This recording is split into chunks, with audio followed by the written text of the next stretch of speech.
बांग्लादेश को साहाय्य करने को आगे आसी पाकिस्तान देश भितर चली अशांत परिस्थिति को नियंत्रण पाई बांग्लादेश एवं पड़ोसी देशर सहायता नेउछि। दिने जो पाकिस्तान ठारू बंचिबा पाई प्रयास करुथिला बांग्लादेश आज से शत्रु सह मिसी भारत को आक्षेप करने को प्रस्तुत होइछि।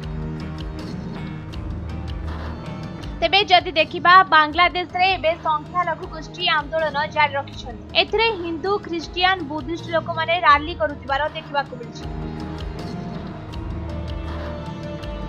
मुख्यतः हिंदू गोष्ठीर किछि लोक एही आंदोलन करछन्ति कारण किछि दिन आगरु एठारे इस्कन पूजक चिन्मय ब्रह्मचारी को गिरफ्त करा जायतिला।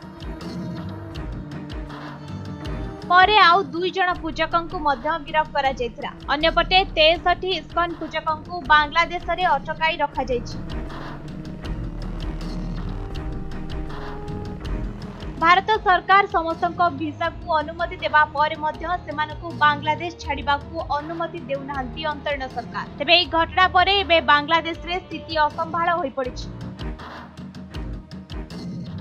शह शह हिंदू विभिन्न स्थान में राजरास्ता को ओह्लाई आंदोलन करछन्ति। अन्यपटे बांग्लादेश आर्मी यही स्थिति को शांत करबा पई चेष्टा जारी रखिछि।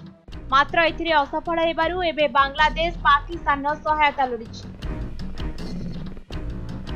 एथिपाई बांग्लादेशर पूर्वतन प्रधानमंत्री बासभवन में एक बैठक बसा जायतिला। एही बैठक रे पाकिस्तान वैदेशिक मंत्री मध्य उपस्थित थिले।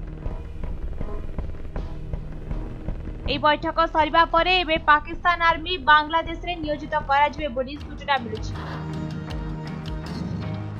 तेबे एपरि हेले बांग्लादेश रे थिबा हिंदुक पई परिस्थिति आहुरी खराब होइछिबो कारण भारत सह पाकिस्तान आगरु शत्रुता लागि रहिछि। एनु एपरि हेले बांग्लादेश हिंदू को पुणी टार्गेट कराजिबो। एनै बांग्लादेश रे थिबा हिंदू गोष्ठी मध्य चिंता व्यक्त करिछन्ति। ब्यूरो रिपोर्ट समय लाइव।